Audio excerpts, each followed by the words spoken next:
Hi guys, welcome back to my new another blog. तो चलते हैं आज हमारे भुवनेश्वर का दुर्गा माँ का पंडाल घूमते हैं। शहीद नगर पंडाल 85 फीट ऊंचा और 120 फीट चौड़ा पंडाल एक मंदिर के डिजाइन वाले महल की प्रतिकृति बनाया गया है। हम लोग शहीद नगर में शाम को 6 बजे पहुंच गए। वहां की आकृति और डेकोरेशन बहुत सुंदर हुआ था, तो मैंने सारे डेकोरेशन को कैप्चर किया। उड़ीसा की राजधानी भुवनेश्वर में 2 साल बाद दुर्गा पूजा की धूम मची है। कोरोना महामारी की वजह से 2020 से 21 में कार्यक्रम नहीं हुए थे। इस बार पूरा शहर रोशनी से जगमगा रहा है। पंडालों को अयोध्या के राम मंदिर से लेकर रसिया हेरिटेज म्यूजियम की तर्ज पर बनाया जा रहा है। अनुमान है कि इस बार लाखों की संख्या में लोग पहुंचेंगे। ओडिशा की राजधानी भुवनेश्वर में 2 साल बाद दुर्गा पूजा की धूम मची है। पूरी शहर में शानदार सजावट की गई है। पूजा कमेटियों ने अयोध्या के राम मंदिर, दिल्ली के अक्षरधाम से लेकर रसिया के हेरिटेज की तर्ज पर पूजा पंडाल तैयार किए हैं। इस वर्ष दुर्गा पूजा को लेकर शहरवासियों में काफ़ी उत्सुकता है। दरअसल कोरोना महामारी की वजह से 2020-21 में कई कार्यक्रम नहीं हो पाई थी। राजधानी में सजाए गए पंडालों में रौनक बिखरी है। शहर में 178 से अधिक जगहों पर भव्य पंडालों में मां दुर्गा की प्रतिमा स्थापित की जाएगी। भुवनेश्वर की सड़कें शानदार रोशनी से जगमगा रहा है। सजावट का मनमोहक नज़ारा शहरवासियों को बीच आकर्षण का केंद्र बना है। कोरोना महामारी की वजह से पंडालों में 2 वर्षों से मां दुर्गा की पूजा में लोग शामिल नहीं हो पा रहे थे। इस वर्ष कोरोना का प्रकोप कम होने के बाद सरकार ने भक्तों को पंडालों में दर्शन और पूजा अर्चना की अनुमति दे दी है। 2 साल बाद लोगों में मां दुर्गा के दर्शन की उत्सुकता देख के मन को बहुत शांति मिली।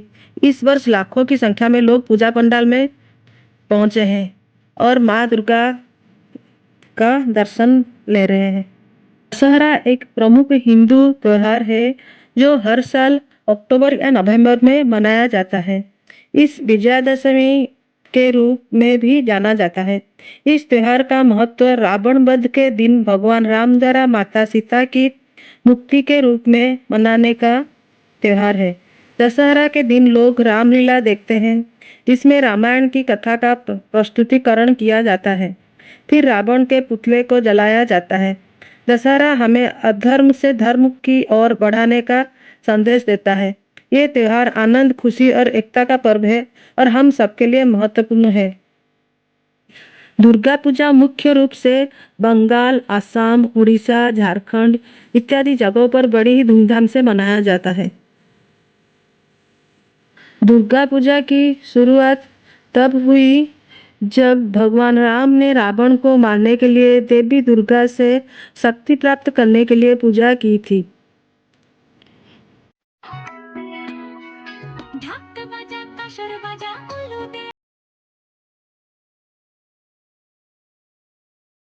से जुड़ी हुई कई धार्मिक मान्यताएं हैं। ऐसा माना जाता है कि मां दुर्गा ने इस दिन महिषासुर नामक असुरों का संहार किया था। दरअसल ब्रह्मा जी ने महिषासुर को यह वरदान दिया था कि कोई भी देवता उस पर विजय प्राप्त नहीं कर सकता। इस प्रकार भगवान ब्रह्मा का वरदान पाकर वो असुर काफी शक्तिशाली हो गया था।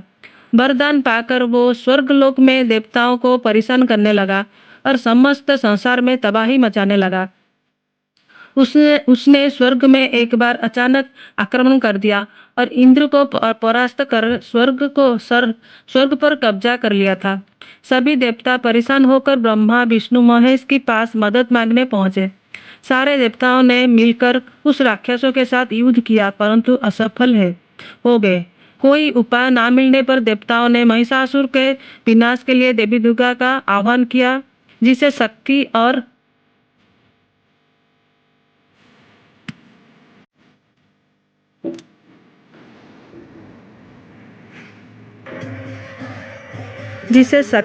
पार्वती के नाम से भी जाना जाता है। देवी दुर्गा ने महिषासुर पर आक्रमण कर उसके साथ 9 दिनों तक युद्ध किया और 10वें दिन उसका वध किया। इस उपलब्धि में दुर्गा पूजा का त्योहार मनाया जाता है।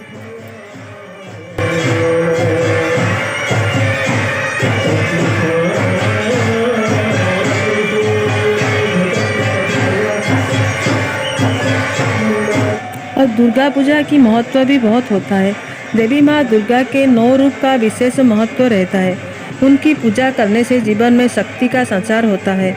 इसके बाद जब आप शक्ति और ऊर्जा के साथ जीवन में आगे बढ़ते हैं और हर कार्य को करने में सफलता हासिल होते हैं, इसीलिए जरूरी है कि भक्त तन और मन को पवित्र कर माँ की पूजा अर्चना करें।